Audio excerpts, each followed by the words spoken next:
Hey, Gopher fans, welcome back. It's another virtual State Fair meeting. We're on our virtual stage here on the computer screen or the telephone screen.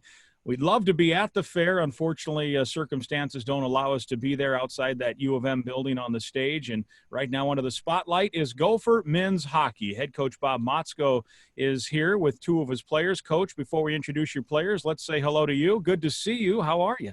Well, that's a weird question to ask these days. Like we're anxious for good news. We're anxious for positivity, and I guess and that's what we're sitting here waiting for. As a hockey coach and a hockey team behind me, in a season that normally you're getting ready for, we're hoping and praying that we're going to find a path forward to play hockey, and I think it's there, and I think we'll find it.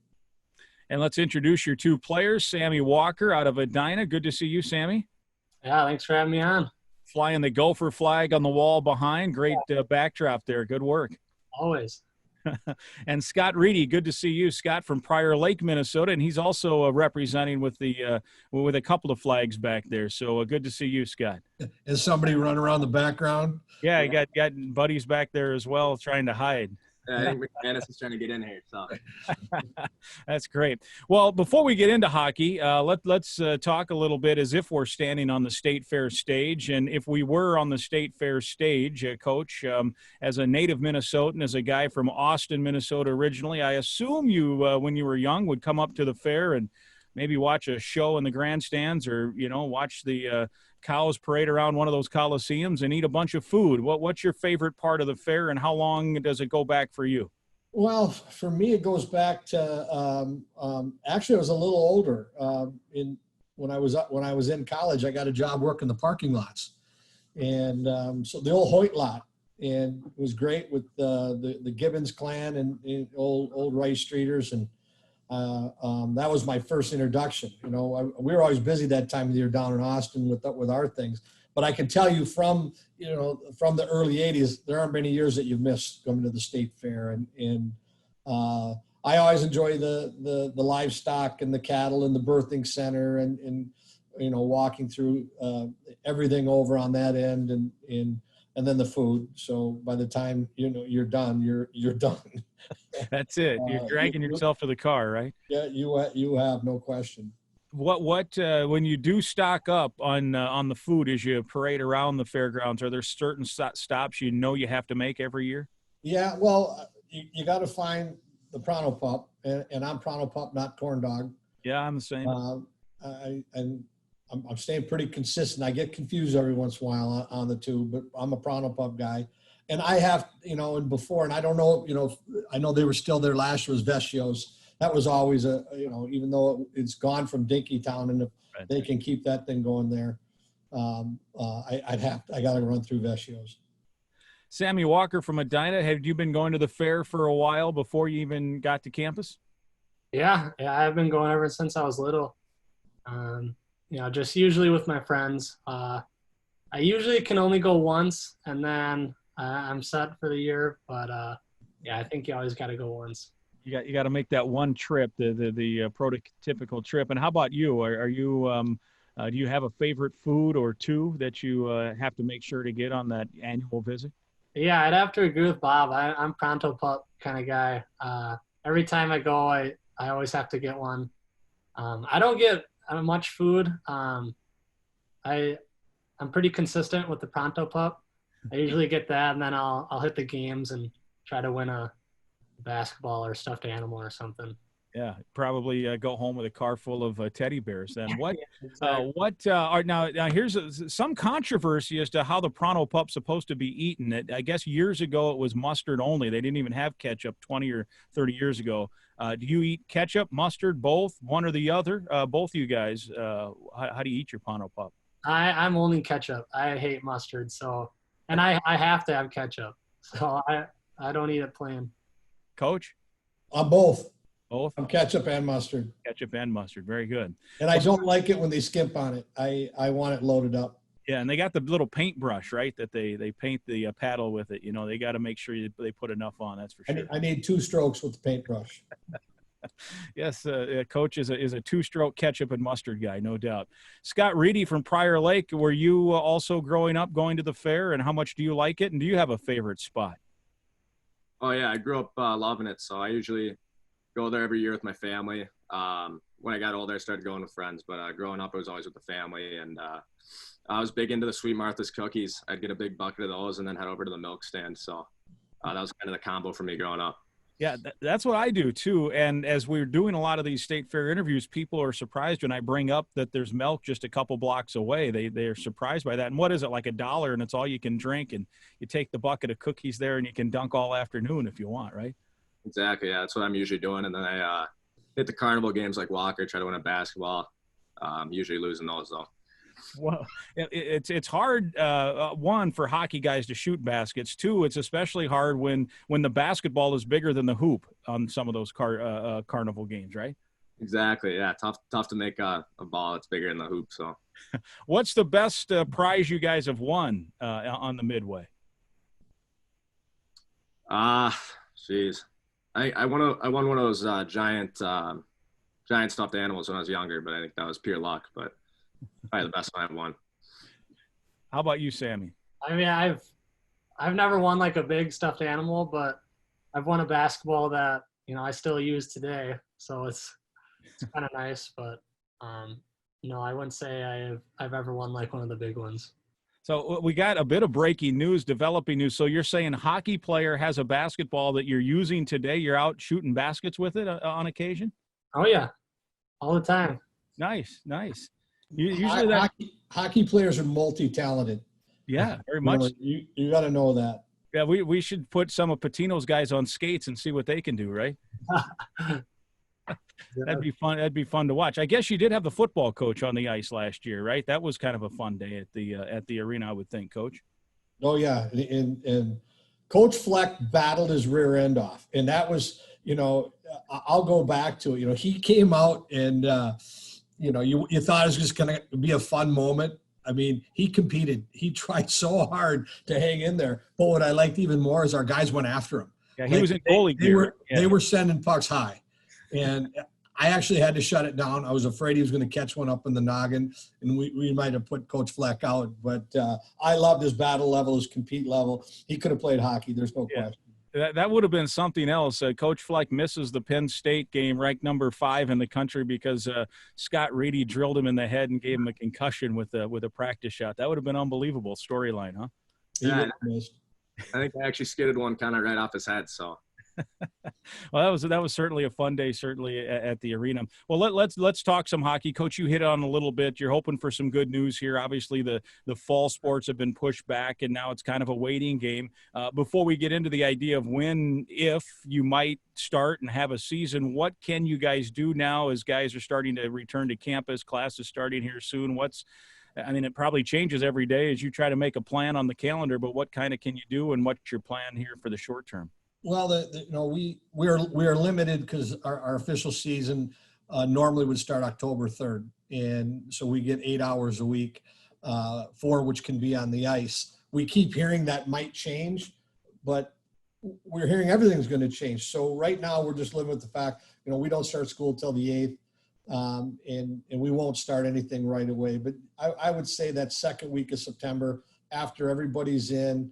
A little delay on our freshmen right now, moving into the dorms with our 4 new guys coming into the program. But we're going to be anxious. One, we got shut down last March. We've got a returning group for the first year I'm here. It was all new. Everybody was new for us, new for the coaching staff, new for the players. And after year 1, we lose 12 hockey players. I've never gone through that. All 3 goaltenders. So last year was this.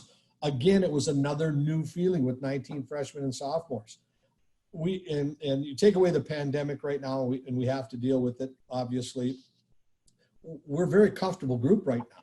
We've got a strong returning hockey team right now. It's playing our best game at the end of the year last year. And that's what, we're just anxious to get out there. We've got veteran. We've got goaltending. Our goalies the second half of last year were outstanding. We got seniors that we're really going to count on from an offensive standpoint with Scott and McManus. And then we got, Sammy and his group that we've leaned on so heavily their first 2 years. We put them in the first choir chair, their first 2 years. And here we are now. They're upperclassmen. They're ready to lead now. They weren't ready early, but we had to throw it at them. And we just got a great feel about us. And I think also, I've had the opportunity to talk to some of our guys, and I'll turn it over. But our guys are good right now. Like whatever's going to happen, they're ready for it. Just tell us when we're going to play, and away we'll go. And we got a good feel about us right now. Yeah, and Sammy, kind of talk about that. How this team, how good this team can be if and when you can get on the ice again, and two, how did your summer go? Because I suppose there was some time where you couldn't even get on the ice, and it was probably dry land as much as you could. Yeah, it was definitely weird. Not skating as much, but I mean, it was nice. Taking time off and kind of doing some other things. And I mean, our group is so talented, and I'm excited for this coming year, and I think we can go far. Yeah, and Scott, how about you in terms of trying to stay in shape and develop? You want to improve in that off season, and knowing that this team has some great talent. What was your off season like as we head toward the school year now? Yeah, I think we all took a break there right when the season ended, unfortunately. But as summer went on, I think we all ramped it up a little bit. We all kind of find our own ways to get our work in, whether it was training at home or with local trainers in the area. But a lot of us made our way back to campus now, and some of us are doing field workouts and just trying to find ways to be around the guys and keep putting our work in. For the players, do you guys, I mean, since you were young, probably playing mites or what have you, you've played almost year round, right? Was there some benefit, do you think, of just, how it's probably the longest you've been off the ice, maybe as long as you can remember? Was there maybe some benefit to two things? One, refreshing the body a little bit, and as Sammy said, try something new for a couple of months. And two, also put it in perspective, maybe, man, I miss this more than, I love the game, but now I really know how much I love it. Scott, we'll start with you. Yeah, for sure. I mean, taking time off, like when we were younger, our bodies could kind of do whatever. We could be playing hockey every day, and that didn't really matter. But I mean, now that we're around 20 years old, 21, old men now. Old men, so our bodies need breaks. So it was definitely good to get a little break at the end of the season. And like you said, taking a month or two off, when you come back, it's just refreshing, and it's like you just miss it more than anything. So yeah, it's good to be back. Yeah, Sammy, did you find yourself with some new energy when you put the skates back on? Yeah, for sure. I mean, it's nice to be able to, hit the reset button and kind of settle things down for a bit. And then, the time comes where, you want to get back on the ice and you want to see the guys and, get in the weight room with everyone. So, yeah, I mean, it was a nice time off, but, whenever the season starts, we'll be ready and we're excited. Coach, have you and the Big Ten coaches, I mean, do you guys have Zoom meetings? Do you talk? I suppose ADs are part of it. I mean, this is such a chaotic time in terms of, so much information, and the information changes, it seems, every day. When do you think this season can start? How optimistic are you? And I think you had mentioned on a podcast last week that maybe Thanksgiving might work around that time. Well, nobody's calling me. No medical people are ringing my phone to just think, when do you want to start, Coach Motzko? It's me reading the tea leaves, and we do meet, the Big Ten coaches meet every Monday morning.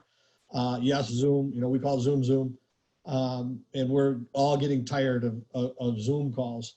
And really, the unknown, and that's what we're all living in right now is the unknown. We're looking for something concrete. But, Thanksgiving is a time that we're all talking about. In the camp, almost most of the campuses are going to empty out around Thanksgiving. It's going to give the medical profession more time right now. You keep hearing some real good with the testing now, with the saliva test. That supposedly is on the way. And if we can fight to get to Thanksgiving, and you're starting to hear from a lot of sports right now, that it might be a great time to get started. And of course, we're throwing it out there, and hey, we hope it sticks, and we're all gonna be ready to play. And I want to reiterate too what you just said. For the first time, I'm around hockey players more than I am my family, and when the pandemic first hit, it was kind of cool. And our whole family was back. My daughter moved back home, and we did things we would never have done. And it was really cool for about 3 weeks. Then it wasn't so cool anymore. And we all got tired of each other. And I'm sure the players maybe had the same, and I, like the guys, they probably got tired of being home, moved back to campus, like my daughter did. I didn't realize how much I missed our players and missed being around, the program and what we do. And and I think I'm speaking for many, many people in the profession in all sports. And yes, it's a job, but it's more than that. And you put your heart and soul into this. When it's taken away from you, you realize how much you miss it, how much you miss your, you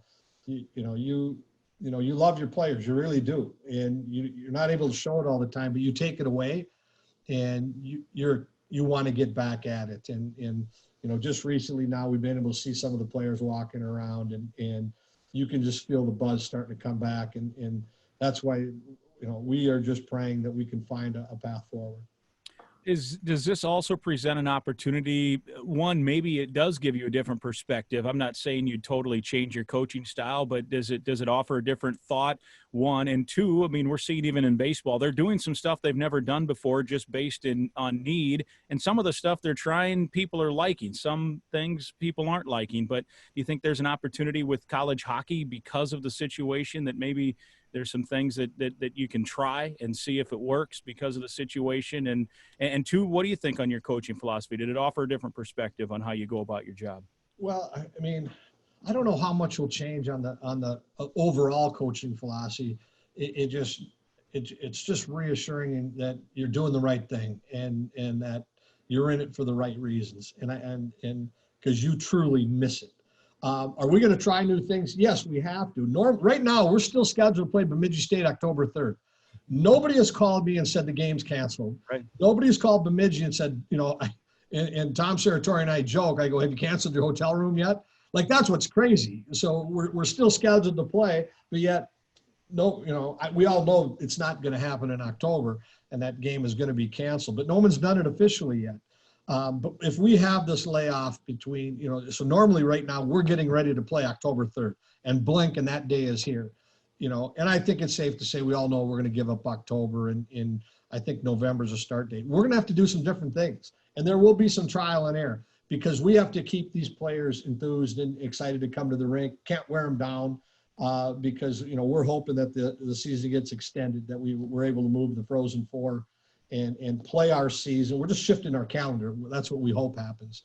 But yeah, we're excited. We're talking as a staff, and not only as a staff, and my assistants are doing a great job as well. They're on Zoom calls almost weekly with coaches around the country, and they're all, creative. And you might see us in the pool doing a little water polo. We have to do some things for our players. So when we hit the ice in that first game in November, we're ready to go. Are you going to get in the water too then? Oh yeah, I would like to play basketball myself. I got my new knee put in. Yeah. So I'm Well, Sammy's got the ball.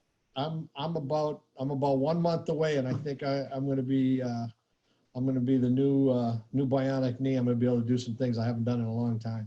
Yeah, that's awesome. Well, we'll look forward to that as well. And we've had a couple of these Zooms where athletes have had their pet dogs or what have you come into the thing. We've got Scott Reedy's roommate who's peeking around his shoulder here. So we've got a couple of intruders. So that's always fun too. Is that McManus just trying to get some airtime? It was McManus at first. Munson was checking to make sure his car's not getting towed out of the backyard. So yeah, we don't need to go to the impound lot to find a car. Let's make sure that's all good. Well, guys, hey, it was fun. It was a good catch up. Let's hope that hey, if Thanksgiving works, that'd be great. We'll see you guys back on campus, and hopefully a year from now, we're all on that stage at the state fair, and we're enjoying a pronto pup, coach with ketchup and mustard, Sammy with just ketchup, and Scott. I already forgot what your food was. Remind me again. the cookies. Right. We'll get a big bucket of cookies, no doubt. So we'll do that hopefully next year. But good to see you guys. Thank you for the update and continued good luck. Thanks, Grimmer. Go Gophers. All right. Sounds good. Thanks. That's our State Fair virtual meeting on stage here on the computer, and it's men's hockey.